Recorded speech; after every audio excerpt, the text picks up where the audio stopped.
Comienza aquí el tiempo de la actualidad, de la entrevista de actualidad, y para ello hoy contamos aquí con la secretaria general de la APA, Ainhoa Echai, Egunon. Egunon.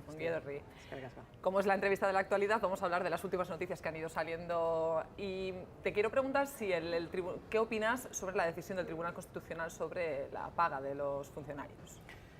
Pues ninguna sorpresa, ¿no? En cuanto que ha confirmado que la suspensión, se ha validado la suspensión, ¿no? Yo creo que también tenemos que recordar que el Tribunal Constitucional pues tiene como misión defender la Constitución y cambiaron la Constitución para que lo primero sea otro tipo de intereses, otro tipo de prioridades económicas y políticas. Por lo tanto, estos recortes no solo son posibles, sino son en muchos casos, según esa Constitución, obligatorio, y el Tribunal Constitucional ha avalado.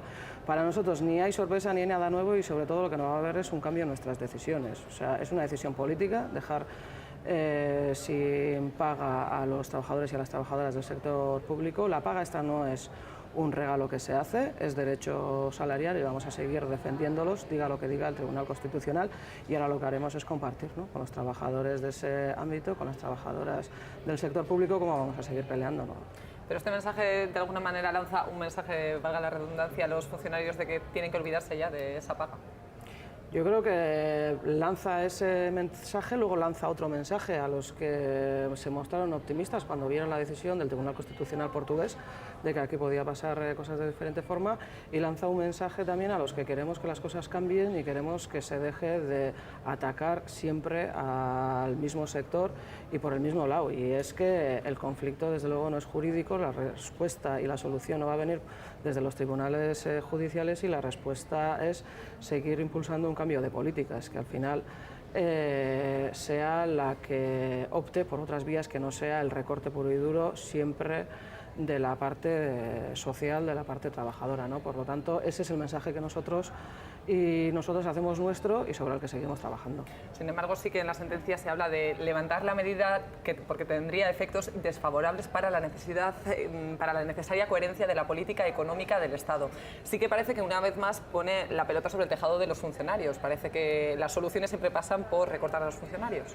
Sí, a recortar a los funcionarios, porque en estos momentos se supone que ahí es donde se puede recortar. No es verdad que solo se esté recortando a los funcionarios, porque se están recortando las pensiones, se están recortando las prestaciones, se está recortando el modelo de protección social, se quiere atacar los salarios en el sector privado y demás, ¿no? Lo que sí es un recurso fácil utilizar a los funcionarios como unos privilegiados y unas privilegiadas, y utilizar eso como arma arrojadiza hacia el sector público, no solo en condiciones laborales, sino demás, ¿no? Yo creo que, bueno, sabemos que están haciendo eso y contra eso nos estamos peleando. La falta de coherencia, de todas formas, no viene en ese sentido, viene en que se están haciendo unas políticas, se están generando el drama que están generando y no se cambian las políticas. La coherencia de decir es que está la solución en lo que está perjudicando gravemente la situación. Por lo tanto, pues bueno, se pueden seguir diciendo esas cosas, pero la realidad es tozuda, y la realidad dice que con estas políticas cada vez estamos más lejos de la salida a la crisis. Usted hablaba ya de la necesidad de luchar, la necesidad de mostrar el rechazo a las actuales políticas. ¿Hay razones para la huelga general, por lo tanto? Hay razones más que justificadas. Lo que nosotros decimos es que, además de razones, tiene que haber un plan, tiene que haber una hoja de ruta, pasos a dar, que es lo que de verdad tiene que impulsar una huelga general, ¿no? ¿Razones para salir a la calle y rechazar lo que está pasando? Pues desgraciadamente sí, y el viernes Rajoy nos volvió a dar algunas que son totalmente incuestionables. O sea, un cuadro macroeconómico que no hay por dónde cogerlo, un fraude, que es decir que la solución o la salida va a venir el año que viene, cosa que nos vienen repitiendo desde el 2010, y sobre todo el mantenimiento de las políticas y el anuncio de nuevos recortes. ¿Razones para salir a la calle? Efectivamente. De hecho, rechazo a estas políticas es lo que todos y cada uno estamos haciendo de forma individual, en el ascensor, en el puesto de trabajo, en el bar, cuando estamos hablando con la familia. Lo que vamos a hacer el 30 es hacer eso de forma colectiva para darle más dimensión, ¿no? Pero vuelvo a decir, no solo hacen falta razones, hace falta acuerdos y hace falta un plan. Y lo que nosotros hemos acordado entre los agentes sociales y sindicales es que tenemos que dar nuevos pasos, ¿no? Y esa huelga lo que va a impulsar es una nueva fase en la lucha por una alternativa que existe que es real y que además se tiene que materializar cuanto antes, visto cuál es el drama que estamos viviendo. Sin embargo, sí que existe en la sociedad, en parte de la sociedad, tal vez ese pensamiento de que la huelga general ya no es efectiva, que habría que cambiar ese modelo de protesta. ¿Qué le diría a esa gente que es reacia al método o al modelo de la huelga general? Yo creo que la huelga general no es suficiente para dar la vuelta a la situación, pero la huelga general no tiene alternativas y la huelga general es el instrumento que nos permite hacer un ejercicio colectivo, hacer un ejercicio de solidaridad con lo que están perdiendo absolutamente todo, hacer un ejercicio de unidad, puesto que nos encontramos en la calle y nos movilizamos los que pretendemos cambiar la sociedad y los que estamos dispuestos a asumir compromisos y los que creemos que es posible, sea cual sea nuestra situación en el mundo laboral, nuestra situación en estos momentos, y es un ejercicio efectivo de compromiso por el cambio y de desobediencia. Es un ejercicio de desobediencia por parte de los trabajadores y las trabajadoras. Quienes están cuestionando la huelga normalmente no es el propio trabajador o el que sale a la huelga o el que no tiene derecho a salir, que cada vez son mayores, es el que tiene que escuchar o es al que se le dirige ese mensaje. Por lo tanto, nosotros decimos que merece la pena, que movilizarse merece la pena y que además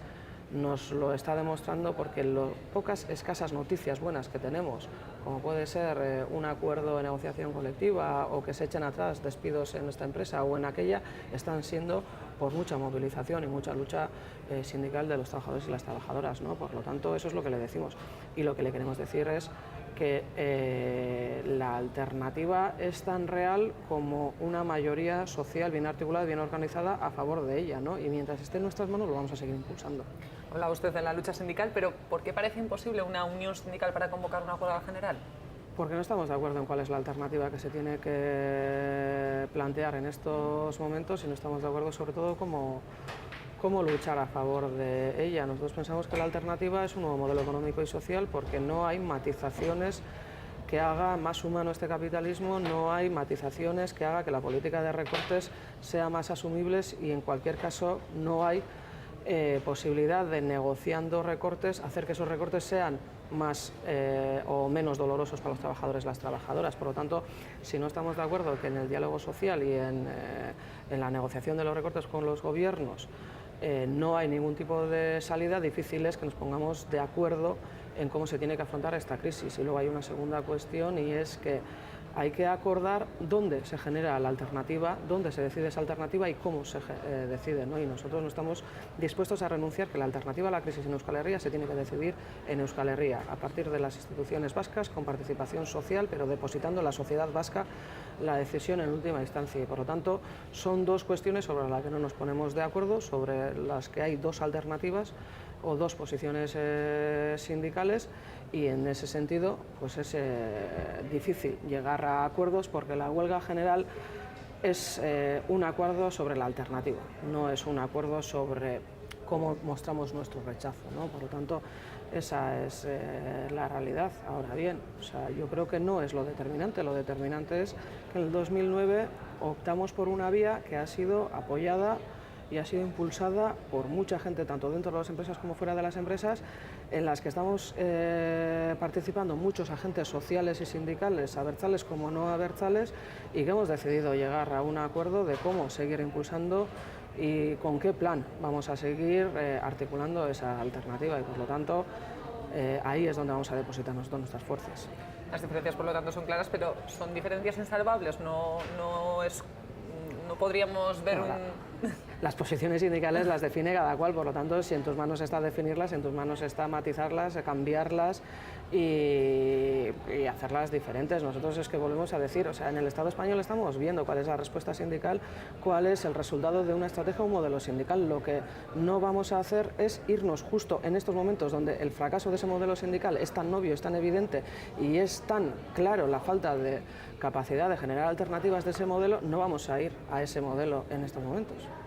Por lo tanto, mantiene su confianza en el modelo de la huelga general y haría ese llamamiento a la gente que salga a la calle a manifestarse. Mantenemos nuestra confianza en que tenemos fuerza, capacidad y sociedad suficiente para impulsar cambios, porque las políticas que se están haciendo son opciones políticas. Aquí a nadie se le obliga a decir que en un recorte brutal vaya a estar la situación. A nadie se le obliga a decir que hay que cortar las prestaciones.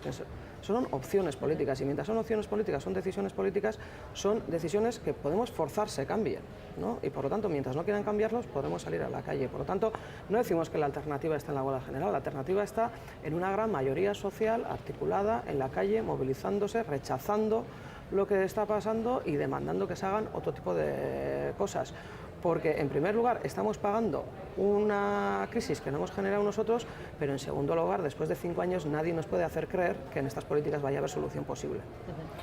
Mañana es el 1 de mayo, el Día de los Trabajadores, y afrontamos ese día con 220.000 parados en Euskal Herria. ¿Hay razones más que nunca para reivindicar el Día del Trabajador?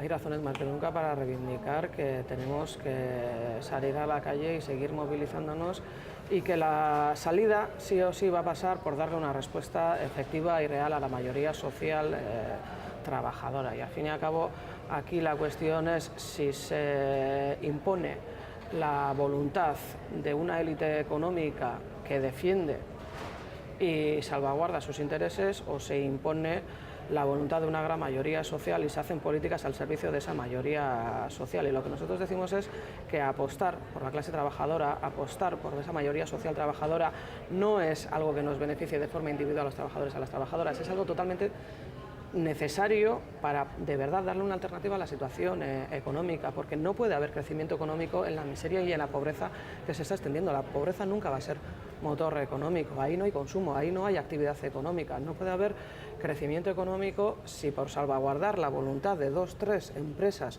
multinacionales que lo mismo les da no invertir aquí y hacerlo fuera, se esté machacando a la pequeña empresa, al capital productivo, a los autónomos y demás, ¿no? Por lo tanto, es un día para reivindicar a la clase trabajadora, pero para reivindicar otra forma de hacer la economía, que es desde la mayoría social y desde la economía real, ¿no? Que es lo que vamos a hacer. Una de las radiografías que hacía usted sobre la actual situación es que la industria no se está muriendo, que son las instituciones las que están acabando con ella. Efectivamente, es que en el ámbito vasco se ha hecho siempre política industrial pública.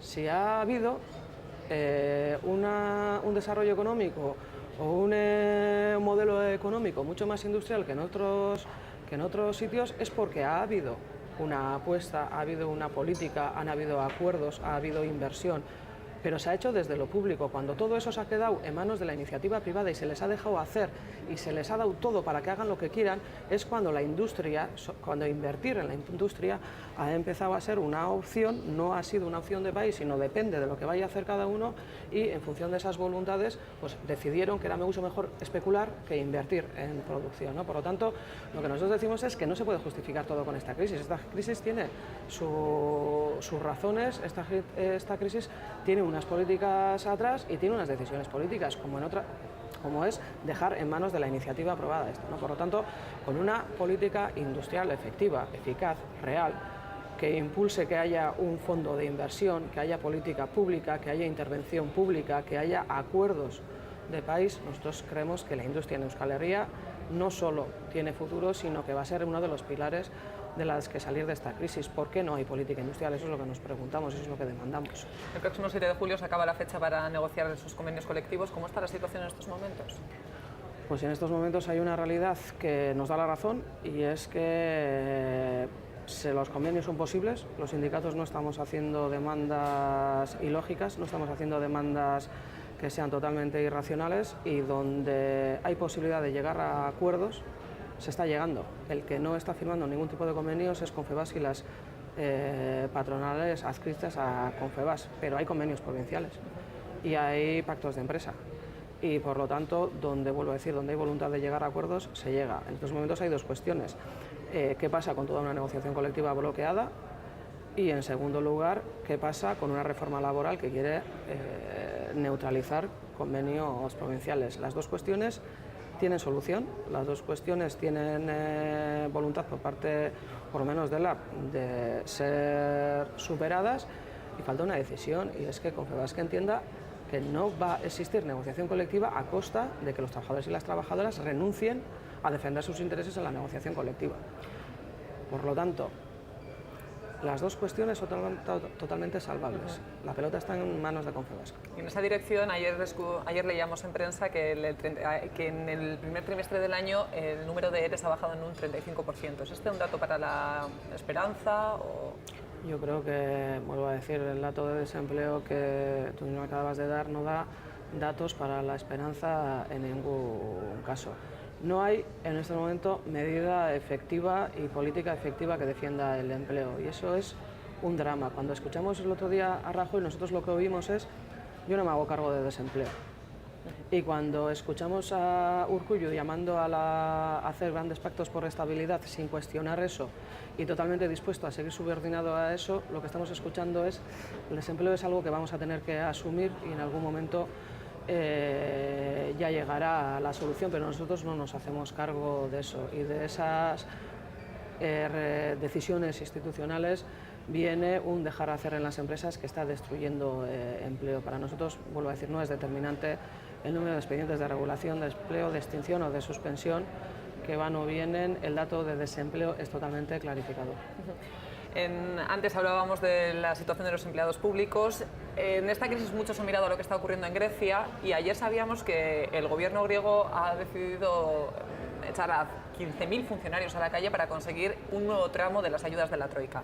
¿Es un escenario que nos es muy ajeno o no lo es tanto como pensamos? Nosotros, por desgracia, miramos a Portugal, a Grecia como preludio de las cosas que se están haciendo, porque en todas partes se están haciendo las mismas políticas, y no nos podemos olvidar que la reforma laboral que se nos impuso es una reforma laboral que genera los mecanismos o abre la vía a los despidos de empleados públicos, a los despidos de funcionarios públicos. Lo que no vamos a pensar es que generan instrumentos para luego no utilizarlos. Por lo tanto, efectivamente, que es una posibilidad, y efectivamente, mientras no se cambien las políticas, seguirán por el camino de los recortes, y esos recortes no tienen ningún tipo de límite. Lo que está claro es que si tú le dices al capital, a la élite económica, tú pide que yo te doy, no van a dejar de pedir, y recortar todo lo que se pueda el sector público, recortar todo lo que puedan los servicios públicos y arrasar con el empleo en ese ámbito no tiene más límite que lo que el ámbito político quiera poner.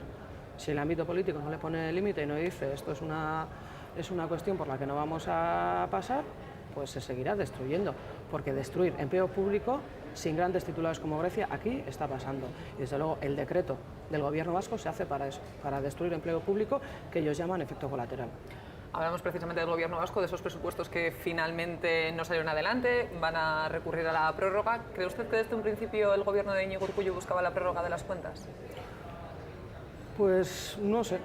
Igual lo tenía como asumido, un coste a asumir. Yo creo que el gobierno de Urkullu ha buscado desde un principio hacer lo mismo que desgraciadamente hizo el PP, ¿no? Dice: yo soy la alternancia, la derecha es siempre mucho más solvente a la hora de gestionar la crisis, y ahora se van a hacer políticas de verdad, y ahora se va a hacer política real que salga de la crisis. Y pone sobre la mesa un recorte que no se ha visto nunca, un recorte mucho mayor de los recortes que está haciendo Patxi López, y que supone un salto cualitativo, pero son las políticas que se hizo. Pues Rajoy tenía una mayoría absoluta y Urkullu pues no ha tenido mayoría absoluta para hacer eso.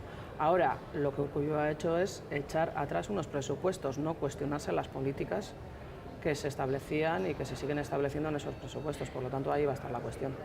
¿Y cuáles son los presupuestos alternativos que le gustaría a usted ver? Nosotros ayer lo que le hacemos una propuesta de manda, y es, en vez de generar una mayoría parlamentaria sobre unas políticas que son rechazadas por la sociedad cada vez que se le da oportunidad para hacerlo, y que sobre todo el dato macroeconómico de la evolución de la crisis está demostrando que son totalmente equivocadas para salir de la crisis, en vez de generar mayoría sobre eso, generemos una mayoría sobre el cómo salimos de esta crisis y depositemos en la sociedad vasca la capacidad de hacer de generar esa alternativa. Es decir, en vez de decidir en Gasteiz cuáles van a ser las políticas, decidamos en Gasteiz quién va a decidir cómo salimos de esta crisis, cómo se va a decidir y en qué consiste esa salida a la crisis. Vamos a decidir en Gasteiz que le corresponde a las instituciones vascas a hacer políticas propias, a hacer una alternativa propia a esta crisis y por lo tanto vamos a defender el ámbito vasco de decisión, vamos a defender desde Gasteiz que se tiene que hacer un proceso político en el que se acuerden cuáles son los cambios que hay que hacer ante esta crisis, porque la crisis siempre obliga a hacer cambios y vamos a articular un proceso de diálogo, de negociación entre agentes económicos, sociales, sindicales, institucionales vascos para poder construir esa crisis entre todo. Es decir, vamos a dejar de hacer políticas unilaterales al servicio de una élite económica y vamos a depositar en la sociedad la capacidad, la posibilidad de generar esa crisis. Optemos por el acuerdo en los cambios que hay que hacer y no el acuerdo en las políticas que queremos que se impongan desde las instituciones. Mucho habéis dicho desde LAB que el gobierno de Urkullu debería romper, como usted acaba de decir, con esa esclavitud que de alguna manera tiene con respecto a las políticas económicas que se impulsan desde Madrid, pero ¿cree usted que tiene autonomía suficiente el gobierno de Urkullu para romper? Tiene una mayoría abertzale que no ha habido en el Parlamento hasta estos momentos, que defiende que somos un ámbito propio de decisión, por lo tanto puede operativizar esa mayoría abertzale. Tiene una gran parte de la sociedad y además organizada y que han salido muchas veces a la calle demandando que se hagan políticas propias aquí, que nos plantemos, que no se apliquen esas reformas y que se haga otro tipo de políticas aquí, y tiene una realidad, y es que al principio de la crisis se decía aquí las cosas son diferentes porque hemos hecho de forma diferente las cosas. ¿Por qué ahora es cuando se dejan de hacer políticas propias, ¿no? Tiene por lo tanto una realidad que constata que hay muchas más opciones, muchas mejores opciones que en ese sentido. Lo que nosotros no entendemos es por qué no se nos explica quién sale ganando seguir ligados al cuadro macroeconómico que el otro día el señor Rajoy, quién sale ganando en seguir totalmente subordinados a un pacto de estabilidad que es el que está generando que sean obligatorias las políticas que se están haciendo. Y nosotros no demandamos que se haga no sé qué aventura ahora. O sea, es una opción política decir yo sí veo ahí la solución o yo no la veo. Y si no la ves ahí, ¿dónde está la solución? Y vamos a hacer este camino. Es una cuestión de opciones políticas, no de oportunidades políticas. Que hagan la opción política de hacer las cosas de otra forma. Y, oye, para hacer las cosas de otra forma, ¿qué tipo de acuerdos? ¿Qué tipo de compromisos? Porque es verdad, los sindicatos demandamos. Dicen, ¿dónde están los compromisos? Pónganos ustedes en ese brete. Opte por otro camino y exija que todo el mundo asuma compromisos en ese otro camino. Lo que no se puede decir es preguntarnos qué estamos dispuestos a hacer en una política de recortes. Nosotros movilizarnos en contra. Sin embargo, ayer el propio Íñigo Urkullu era muy crítico con los sindicatos por haber convocado esa huelga general y aseguraba que era un castigo al gobierno. ¿Qué le diría? Es un castigo a unas políticas que se hacen, a unas políticas que se nos están imponiendo y que están trayendo un drama social como el que no hemos conocido. Es un castigo a esas políticas, las haga el gobierno que las haga. Y hemos salido a la calle no sé cuántas ocasiones a decir al gobierno de Patxi López, a decir al gobierno de Barcina que en esas políticas no hay solución posible y que no se nos puede condenar al paro y a la pobreza como opción política, y obviamente nada justificaría que no se lo pidiéramos y que no le hiciéramos lo mismo a Urkullu. Por lo tanto, claro que es un castigo a unas políticas, es que solo desde su rechazo van a ser posible que alguien las cambie, ¿no? Y en ese sentido es así. Ahora, nosotros no estamos intentando buscar escenarios de forzar otros gobiernos en el sentido de que depositamos nuestra esperanza en no sé qué opción. Lo que queremos es forzar a que se cambien las decisiones políticas que se están asumiendo, forzar a que los presupuestos, aunque hayan sido retirados, no sean la realidad que va a dirigir nuestras vidas. En ese discurso de castigar al gobierno, Íñigo Urkullu también decía que estos presupuestos precisamente no han salido adelante por un bloqueo político del resto de la oposición. ¿Cree usted que que la oposición se ha dejado llevar más por intereses políticos que económicos? Pues puede haber diferentes opciones. Yo creo que toda la oposición ha hecho enmiendas a la totalidad, no todas las enmiendas a la totalidad, supongo, parten de la misma estrategia y responden a la misma estrategia, porque si no habría un acuerdo de oposición que tampoco vemos. Nosotros volvemos a decir dos cosas, o sea, los presupuestos se han retirado pero las políticas no, por lo tanto ahí está la cuestión. Y nosotros, cuando vemos a Urkullu ofreciendo un pacto al PP y al PSE, posibilidades de construirlos debe haberlos, ¿no? Y hemos leído también a Eguiguren diciendo, bueno, pues que tiene que haber un pacto de gobierno y no un pacto sobre las políticas. Nosotros, los presupuestos siempre traen un mercadeo y unas negociaciones que siempre dejan al margen a la sociedad y el resultado suele ser el que suele ser. Por lo tanto, lo que hemos optado es por no dejar nuestro futuro en manos de ese juego político y de ese juego parlamentario y optar por un proceso social. Precisamente ese pacto al que usted acaba de hacer referencia, parece por lo tanto que esa opción de que se unan las fuerzas abertzales es cada vez más complicado.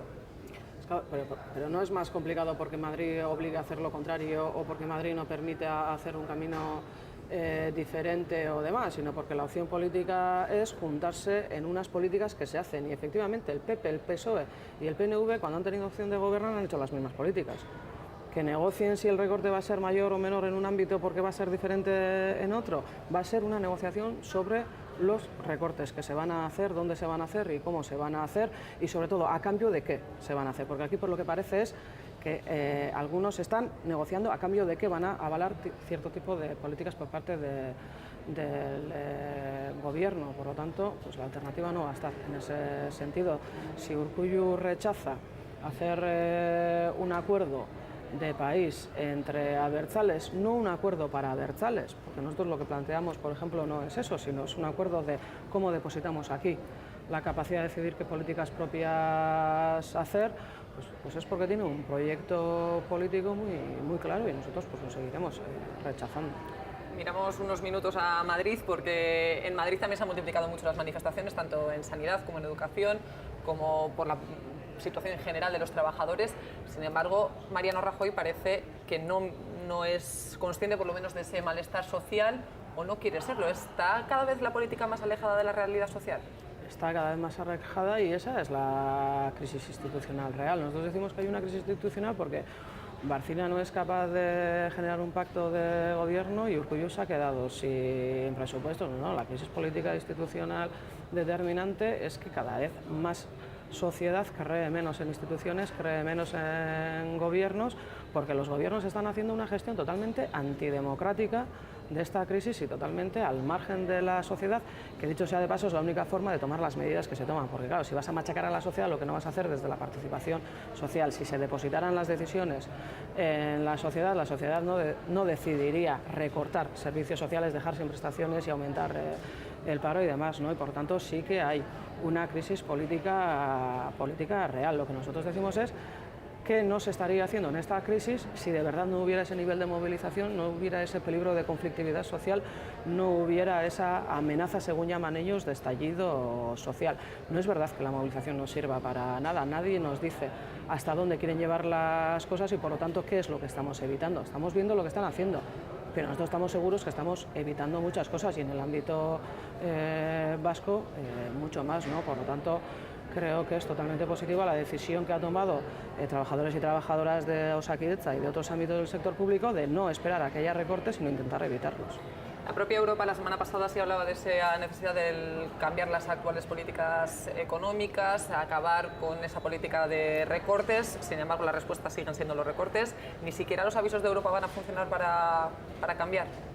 Yo creo que en estos momentos no se está trabajando por cómo se sale de la crisis. Se está trabajando o las instituciones tienen la misión de neutralizar, de finiquitar, de deshacer un modelo social que ha sido el tope que ha tenido una ley económica para desarrollar sin ningún tipo de límite ni cortapisa sus intereses. Y eso es lo único que se está haciendo, gestionar cuál va a ser el final del estado de bienestar. Y mientras esté haciendo eso, nos están haciendo otro tipo de cosas. Y esa es la cuestión. No hace falta que venga Europa a decir que en estas políticas no hay crecimiento económico. No hace falta ser un economista para no creerse a Rajoy, a Montoro y a toda esa comparsa cuando dicen que, bueno, este año caemos un 1,7, pero el año que viene estaremos en crecimientos de 0,5. ¿Cómo va a ser posible crecer más de 2 puntos si no hay políticas de crecimiento, si no hay ningún motor económico? La pobreza no genera crecimiento económico y se está condenando a la gente a la pobreza. O sea, en el ámbito privado no hay iniciativa de crecimiento económico. Las empresas están ganando dinero. Es mentira que las empresas del IBEX 35 estén perdiendo dinero. Están ganando y siguen especulando y lo siguen sacando de esto. No están invirtiendo. Por lo tanto, no hace falta que venga Europa para decir que ahí no está la solución. Nos queda apenas un minuto para acabar la entrevista, pero quiero preguntarle sobre su opinión sobre lo que ha pasado en Bangladesh. La situación del edificio que se vino abajo ha generado mucho debate sobre la mano de obra esclavista que se está llevando a cabo sobre empresas que también tienen su sede en España. ¿Qué opinas sobre lo que ha pasado? Yo ayer escuchaba en una tertulia, creo que era, y casi pide perdón por decirlo, pero eso dice, si queremos camisetas por 10 euros, hay que asumir que la gente trabaje en esas condiciones. Y es verdad, la esclavitud existe para que se pueda soportar modelos de consumo como el que se ha hecho mayoritario, ¿no? Lo preocupante es que se está mirando a esas situaciones cuando se nos dice que tenemos que competir a precios. No se puede competir a precios, no se puede estar mirando a esa situación y no se puede situar ahí la salida. Por lo tanto, si de verdad no somos hipócritas, no hablemos solo de lo que ha pasado en Bangladesh, sino de cuál es el modelo de consumo que ha impulsado eso. Y si estamos hablando de empeorar condiciones laborales para mejorar la competitividad, sepamos que el espejo es ese. No llegaríamos a esa situación, pero no hace falta mirar a Bangladesh, ¿eh? O sea, aquí los accidentes laborales en Europa son miles y miles y miles de trabajadores y trabajadoras, accidentes que se pueden evitar, ¿no? Por lo tanto, yo creo que es una tragedia, no, es un sistema que hace que esas cosas sucedan y tengan que suceder. Echaide, muchas gracias por esta última reflexión y me han quedado muchas preguntas por hacerle, así que le invito a acudir a este plato una próxima vez. Cada vez que queráis. Hasta aquí lo que teníamos que contar por hoy en esta entrevista de actualidad. Es ya momento para el debate.